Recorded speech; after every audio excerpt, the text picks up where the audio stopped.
तो कैसे हैं आप लोग। एक बार वापस से आपका स्वागत है मेरे चैनल में। एक बार वापस से हम बात करेंगे, ये हमारी एक सीरीज चल रही थी अंतरिक्ष रक्षा प्रौद्योगिकी से संबंधित। अब तक हमने 2024 के जनवरी से लेकर दिसंबर तक के करंट अफेयर्स के टॉपिक्स अपलोड कर दिए हैं। आज हम बात करेंगे जनवरी 2025 के अंतरिक्ष रक्षा प्रौद्योगिकी से संबंधित टॉपिक्स। पहला टॉपिक रहेगा हमारा, इसरो के द्वारा स्पेडेक्स मिशन की सफलतापूर्वक लॉन्चिंग कर दी गई। क्या इसरो के द्वारा स्पेडेक्स मिशन है, इसकी सफलतापूर्वक लॉन्चिंग कर दी गई है।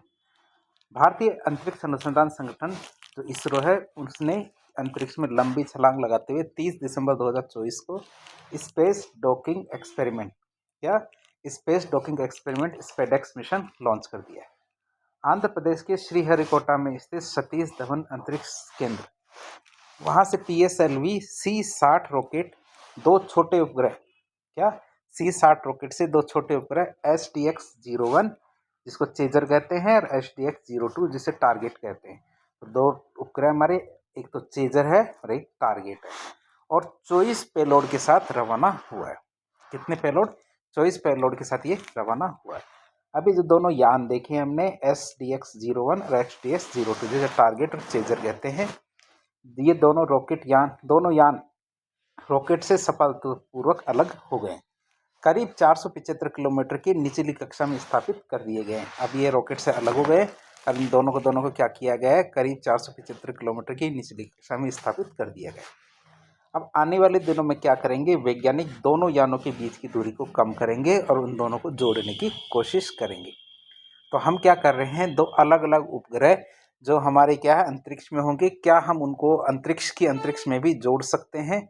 तो ये वाली जो सफलता है, इसको प्राप्त करने की कोशिश कर रहे हैं।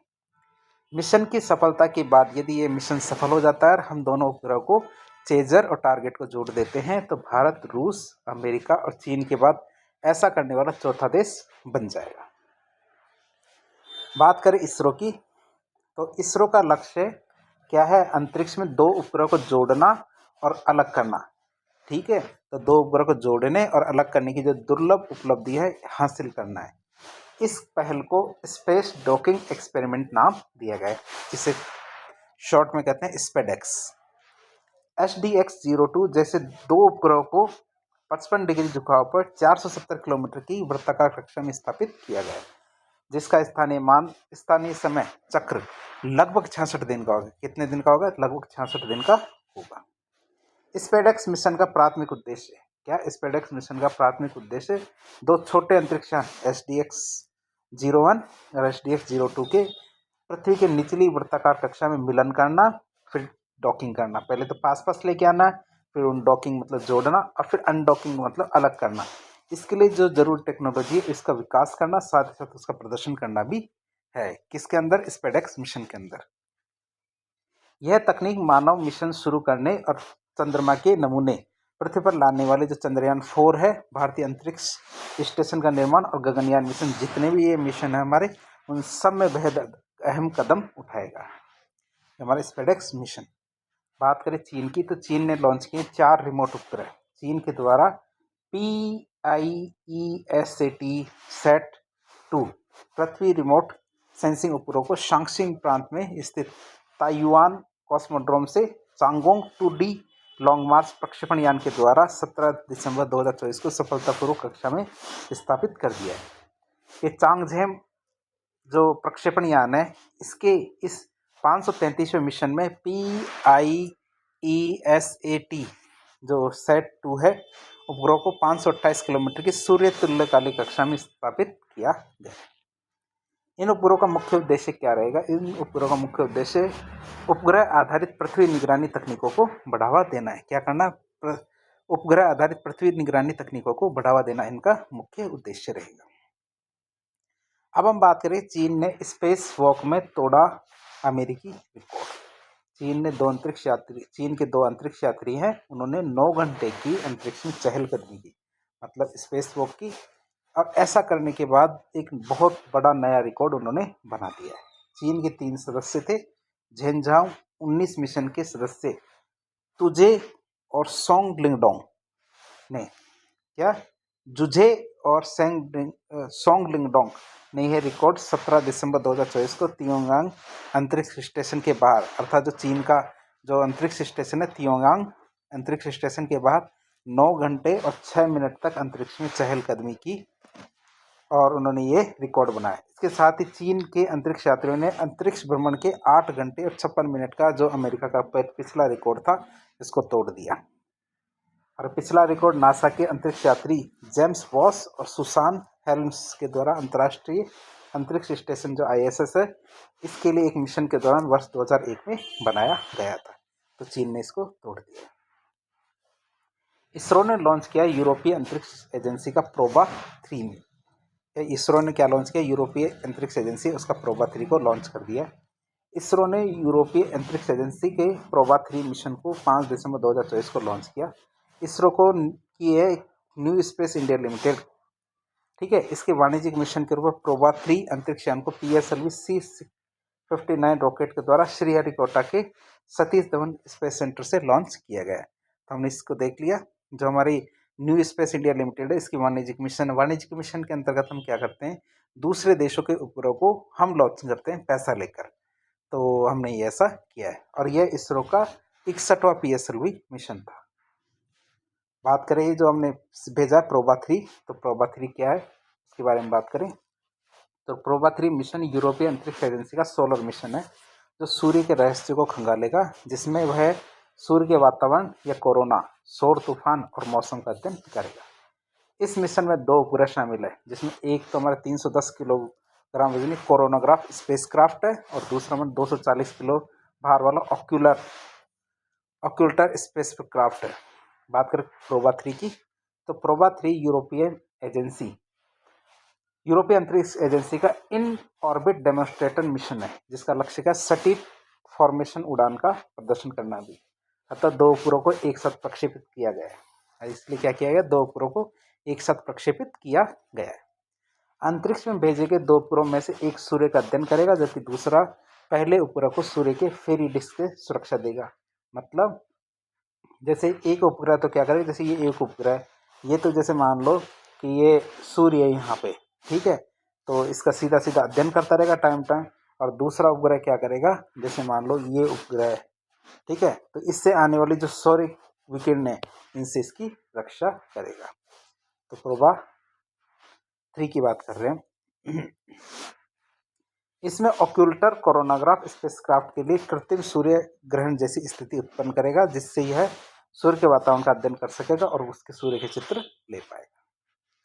अब बात करें तीसरे कोपरनिकस सेंटिनल-1 उपग्रह का प्रक्षेपण कर दिया। दिसंबर 2024 में फ्रेंच गुयाना में यूरोप के स्पेसपोर्ट से वेगा सी रॉकेट के जरिए तीसरे कोपरनिकस सेंटिनल-1 उपग्रह का प्रक्षेपण किया गया। इसके साथ ही इटली में निर्मित वेगा सी लॉन्चर 2 साल के बाद प्रक्षेपण करने में सफल रहा है। कौन? वेगा सी लॉन्चर क्या 2 साल के बाद प्रक्षेपण करने में सफल रहा है? सेंटिनल-1C अपने पूर्ववर्तियों की सफलता पर बनाया गया है, जो पृथ्वी के बदलते पर्यावरण की निगरानी के लिए उच्च रिजोल्यूशन वाले रेडार चित्र देगा। अगला टॉपिक आता हमारे इसरो। इसरो के द्वारा क्रायोजेनिक इंजन का सफल परीक्षण कर दिया गया है। भारतीय अंतरिक्ष अनुसंधान संगठन इसरो ने CE-20 क्रायोजेनिक इंजन का समुद्र तल पर गर्म परीक्षण जो सफलतापूर्वक किया है। समुद्र तल पे हमने क्या किया? इसका गर्म परीक्षण कर लिया है। यह परीक्षण तमिलनाडु के महेंद्रगिरी में इसरो प्रोपल्शन कॉम्प्लेक्स में 29 नवंबर 2024 को किया गया था और इसके द्वारा CE-20 क्रायोजेनिक इंजन के रीस्टार्ट की क्षमता का परीक्षण किया गया है।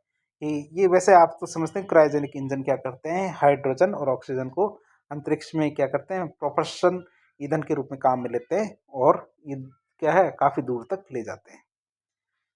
स्वदेशी रूप से विकसित मतलब CE-20 जो क्रायोजेनिक इंजन है ये हमने खुद ने बनाया। इसको लिक्विड प्रोपल्शन सिस्टम सेंटर ने बनाया। बात करें तो CE-20 क्रायोजेनिक इंजन से गगनयान मिशन को भी लॉन्च किया जाएगा, जो भविष्य में हम मनुष्य को मतलब हमारे जो भारतीय हैं उनको अंतरिक्ष में भेजेंगे, उसमें भी यह इंजन काम आएगा। अब बात करेंगे रक्षा प्रौद्योगिकी की। भारतीय नौसेना को मिले अत्याधुनिक जहाज सूरत और नीलगिरी। क्या भारतीय नौसेना को कौन से जहाज मिले? सूरत और नीलगिरी जहाज मिल गए हैं। भारतीय नौसेना ने अपनी ताकत में वृद्धि करते 2 अत्याधुनिक युद्धपोत डिस्ट्रॉयर सूरत और फ्रिगेट नीलगिरी इनको अपने बेड़े में 20 दिसंबर 2024 को शामिल कर लिया है। तो डिस्ट्रॉयर तो हमारा सूरत है और फ्रिगेट कौन सा हमारा नीलगिरी, इन दोनों को अपने बेड़े में 20 दिसंबर 2024 को शामिल कर लिया है। अब इसके डिजाइन की बात करें, डिजाइन किसने बनाई? युद्धपोत डिजाइन ब्यूरो ने। निर्माण किसने किया? मैसर्स मझगांव डॉक लिमिटेड ने। सूरत यार्ड 12707 क्या है? यह जहाज project 15B stealth guided missile विध्वंसक का चौथा और अंतिम पोत है, जैसा कि हम क्रम से इसको पढ़ते आए हैं। और नीलगिरी क्या है? हमारे yard 12651 project 17A stealth frigate का पहला जहाज है जो सेवा में सक्रिय है। जो शिवालिक श्रेणी है ना 17 फ्रिगेट 17 उसके अनुवर्ती है, उसके पीछे पीछे रहेगा। तो इनके बारे में हम लगातार वीडियोज में पढ़ रहे हैं। नीलगिरी क्या है?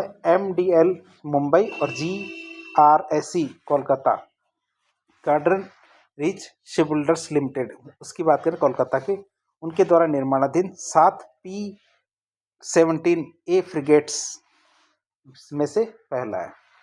बात करें इसकी तो इसके पूर्ववर्ती भारतीय नौसेना जहाज विशाखापट्टनम, मोरमुगाव, इम्फाल को पिछले 3 वर्षों में शामिल कर लिया गया। इम्फाल वाला तो अभी आपने थोड़े टाइम पहले पिछली मैगजीनों में देखा होगा। बात करें अगली न्यूज़ की, अगली है INS तुशील का जलावतरण कर दिया गया। रूस में निर्मित अत्याधुनिक युद्धपोत INS तुशील का रक्षा मंत्री राजनाथ सिंह की उपस्थिति में 9 दिसंबर 2024 को जलावतरण क्या कालिनग्राद रूस में किया गया। कालिनग्राद के यंतार शिपयार्ड में जलावतरण के बाद INS तुशील 17 दिसंबर 2024 को रूस के कालिनग्राद से भारत के लिए रवाना हुआ। जो ये हमारा तुशील है यह बाल्टिक सागर, उत्तरी सागर, अटलांटिक सागर और अंततः हिंद महासागर होते हुए कहाँ पहुंचेगा? भारत। तुशील की बात करें, तुशील का अर्थ क्या होता है? अभेद्य कवचम, जिसका देव वाक्य क्या होता है? निर्भय, अभेद्य और बलशील। तो तुशील की बात कर रहे हैं हम। अब बात करते हैं एक सर्वेक्षण जहाज है INS निर्देशक। कौन सा? INS निर्देशक का जलावतरण कर दिया गया है। सर्वेक्षण पोत बृहद परियोजना के दूसरे जहाज INS निर्देशक का जलावतरण 18 दिसंबर 2024 को विशाखापट्टनम में किया गया। इसका निर्माण क्या? आत्मनिर्भर भारत पहल के तहत कोलकाता के गार्डन रीच शिप बिल्डर्स और इंजीनियर्स के द्वारा किया गया। Garden reach ship builders and engineers Kolkata में निर्माणाधीन सर्वेक्षण पोत बृहद परियोजना के 4 जहाजों में से दूसरा जहाज हमारा ये जो बनाया गया। इस कैटेगरी का पहला पोत का INS संध्यांक 3 फरवरी 2024 को नौसेना में शामिल किया गया था। तो हमने मार्च वाली जो मैगजीन थी उसके अंदर इस चीज़ को देखा। तो इस तरह आज हमने जनवरी 2025 की जो स्पेस और जो डिफेंस इससे संबंधित करंट अफेयर्स को देख लिया है। और इस तरह के इन्फॉर्मेटिव वीडियो देखने के लिए हमारे चैनल से जुड़े। वीडियो पसंद आता है तो वीडियो को लाइक करें, चैनल को सब्सक्राइब करें, अपने दोस्तों के साथ शेयर करें। धन्यवाद।